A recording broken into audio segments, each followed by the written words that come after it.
नमस्कार दोस्तों, कैसे हो आप सभी। मैं आयुष मास्टर जी आपका फिर एक बार स्वागत करता हूं। तो कैसे चल रही है आप सभी की पढ़ाई? अच्छी चल रही होगी और क्लासेस भी सही चल रही होंगी स्कूल में आप सभी की। ऐसे ही पढ़ते रहिए, हम भी आगे बढ़ते हैं। हमारा चैप्टर हो चुका है chapter number 3, chapter number 8, chapter number 7, chapter number 9। और आज जो हम शुरू करेंगे वो शुरू करेंगे चैप्टर नंबर 14। ठीक है, चैप्टर नंबर 14।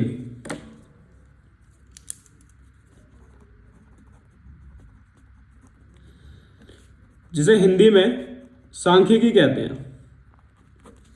ठीक है, इस देखो इसमें हमें पढ़ना क्या क्या है और हम इसमें क्या पढ़ चुके हैं पहले 9th क्लास में। एक हमें पढ़ना है इसमें एवरेज, जिसे आप सिंपल भाषा में मीन कहते हो, औसत।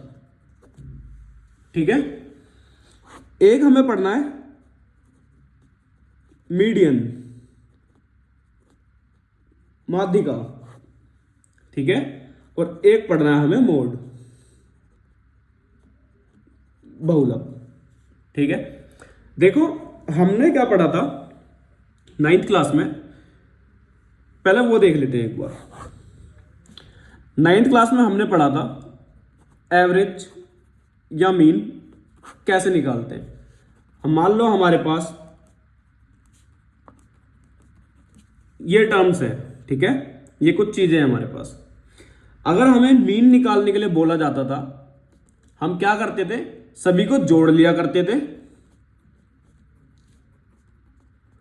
और जितनी भी नंबर ऑफ टर्म्स हैं, मतलब 1 2 3 4 5 6 7 जितनी भी संख्या है उससे इसको भाग दे देते थे और हमारे पास मीन मतलब माध्य या फिर औसत, जिसे इंग्लिश में एवरेज कहते हैं, आ जाता था। ठीक है, जब हम बात करते थे मीडियन की, तब हम कैसे निकालते थे कि भाई जो भी इनका बीच का है, बीच का टर्म है, देखो 3 इधर 3 इधर, जो भी इसका मिडल टर्म होता है, बीच का जो टर्म होता है वो हमारी मीडियन हो जाया करती थी। और जो मोड होता है वो कैसे निकालते थे हम, जो सबसे ज्यादा बार आ रहा है, 3 सबसे ज्यादा बार आ रहा है तो 3 इसका मीडियन मोड हो जाया करता था। ठीक है, पर अब हम पढ़ेंगे 10th क्लास में कैसे। हम सबसे पहले पढ़ेंगे मीन, जिसके पढ़ेंगे हम 3 मेथड। डायरेक्ट मेथड, जिसे हिंदी में प्रत्यक्ष विधि कहते हैं। दूसरा एज्यूम मेथड, कल्पित विधि कहते हैं जिसे। ठीक है, और आखिरी मेथड जो है वो है हमारा स्टेप डेविएशन मेथड, जिसे हिंदी में पद विचलन विधि कहते हैं। ठीक है, तो चलो शुरू करते हैं, एक एक करके हम सारे ही मेथड देखते हैं। ठीक है, एक सिंगल क्वेश्चन में आपको मैं तीनों के तीनों मेथड बता देता हूं।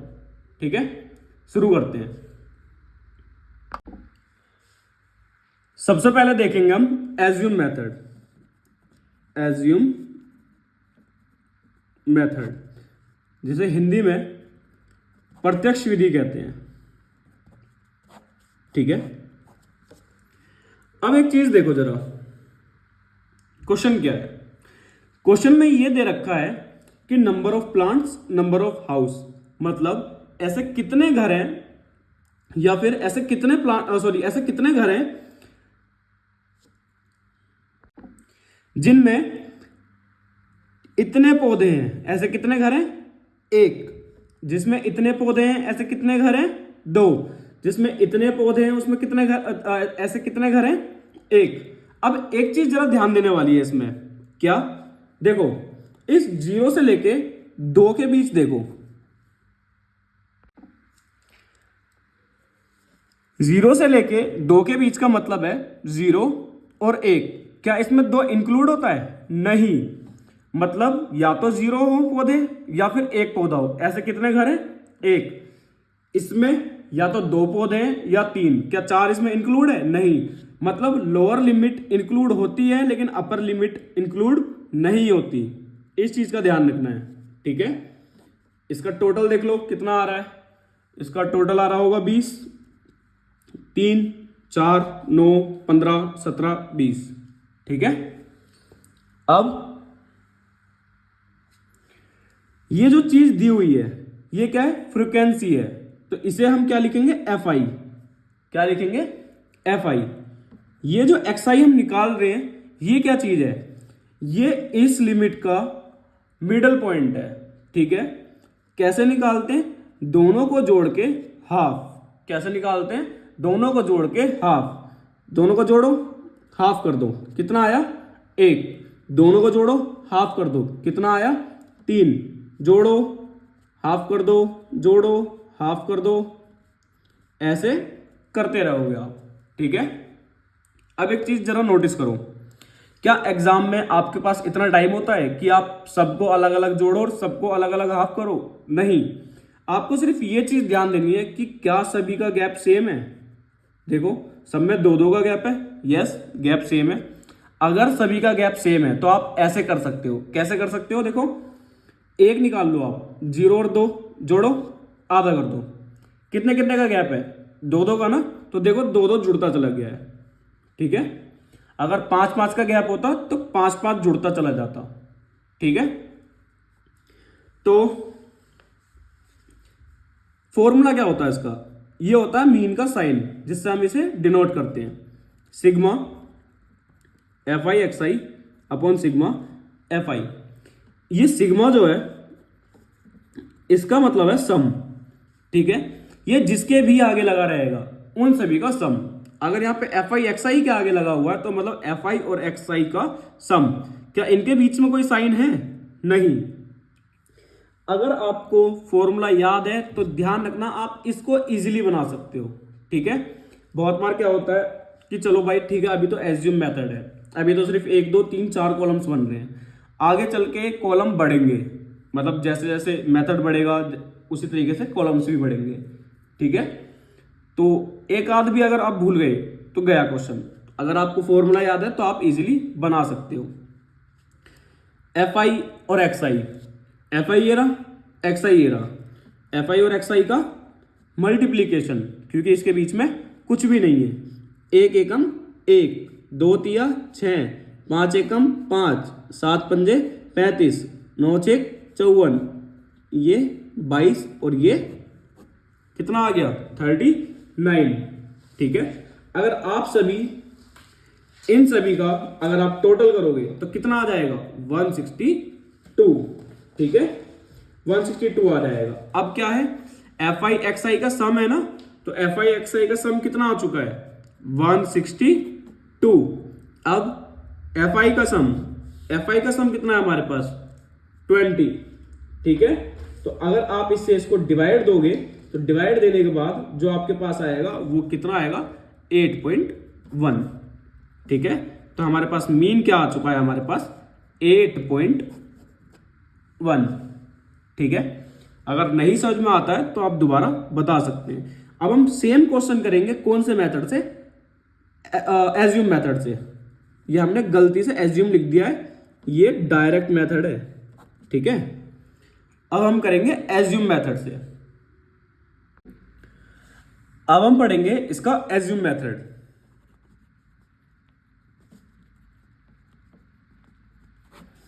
जिसे हिंदी में कल्पित विधि कहते हैं, ठीक है।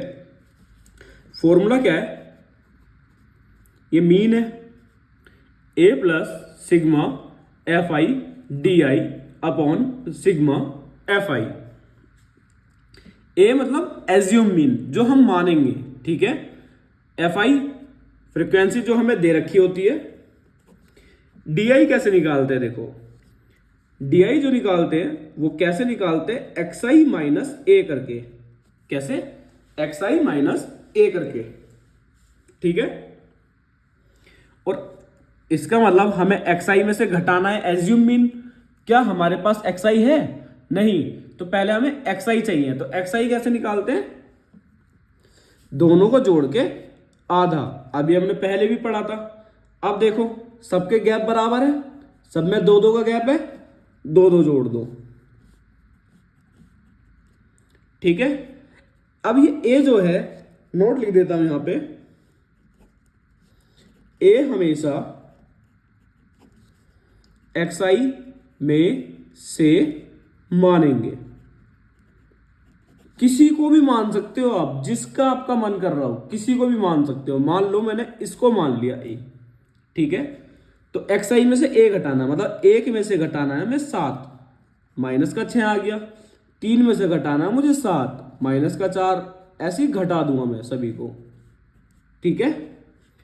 9 में से 7 गए 2, 11 में से 7 गए 4, 13 में से 7 गए 6, ठीक है। अब ध्यान से सुनो, पेपर में इतना दिमाग लगाना ही नहीं है, सिर्फ इतनी चीज ध्यान रखनी है कि क्या गैप सेम है या नहीं। गैप सेम है तो दोनों को जोड़ के आधा, ठीक है। जितने का गैप है उतना उतना जोड़ दोगे, xi आ जाएगा। एज्यूम मीन आप xi में से मान लोगे, जहां पर भी आपने a माना है उसके सामने 0। गैप कितने कितने का है? 2 2 का, तो 2 4 6, 2 4 6। अगर गैप होता 3 3 का तो 3 6 9, 3 6 9। एक और चीज, ऊपर वाले माइनस नीचे वाले प्लस। एक और चीज, मान लो अगर यहां पे a होता, ठीक है, तो यहां पे 0 आता और क्या होता? 2 4 6 8 और 2 और 4, और ऊपर वाले माइनस में ही रहते हैं और नीचे वाले प्लस में, ठीक है। यहां तक समझ में आ गया? अब fi और di के बीच में कोई साइन नहीं, fi और di मतलब मल्टीप्लाई कर दिया हम। एक की मल्टीप्लाई 6 में, माइनस का 6, माइनस का 8, माइनस का 2, 5 की मल्टीप्लाई 0 में 0, 6 2 जा 12, 2 4 जा 8, 6 3 जा 18, ठीक है। प्लस वाला कितना आ गया? 38। माइनस वाला कितना आ गया? माइनस का 16। हमें जोड़ना है पूरा, मतलब माइनस का 16 और प्लस का 38, तो कितना आ गया? 22। जो बड़ा है उसका साइन आ चुका है 22। अब देखो फॉर्मूला क्या है? ए बोले तो 7, ठीक। Sigma fi di, sigma fi di कितना आया हमारे पास? 22। ये कितना आया हमारे पास? 20। अब बहुत से बच्चे क्या करते हैं, एलसीएम ले लेंगे, क्रॉस मल्टीप्लाई करेंगे, डिवाइड करेंगे, ठीक है, आंसर आ जाएगा। लेकिन एग्जाम में जल्दी करना है हमें, सीधा डिवाइड करो पहले। 1.1 यहां से बच रहा है 7, जोड़ के 8.1, ठीक है। यहां तक समझ में आया? तो आज के लिए इतना काफी है। इसका जो थर्ड मेथड है, स्टेप डेविएशन मेथड, उसके बारे में पढ़ेंगे हम कल, ठीक है। तो आप जब तक इन दोनों मेथड्स की अच्छे से प्रैक्टिस कर लो। और एक और चीज बता देता हूं आपको कि ये मेथड कब यूज होगा, वो मेथड कब यूज होगा। आप किसी भी क्वेश्चन में कोई सा भी मेथड यूज कर सकते हो, पहला भी, दूसरा भी, तीसरा भी। पहला मेथड तब ठीक रहेगा जब कैलकुलेशन छोटी हो। अगर मान लो यहाँ पे ऐसा आ जाए 10 20 50 75 72 और यहाँ पे भी कुछ ऐसे बड़ी संख्या आ जाए, तो मल्टीप्लाई करते रह जाओगे, प्लस करते रह जाओगे। तो इसलिए जहां पर भी कैलकुलेशन लगे आपको बड़ी है, तो वहां पे आप या तो एज्यूम मेथड यूज करोगे या फिर स्टेप डेविएशन मेथड यूज करोगे, ठीक है। तो मिलते हैं अपनी नेक्स्ट क्लास में, तब तक के लिए बाय बाय।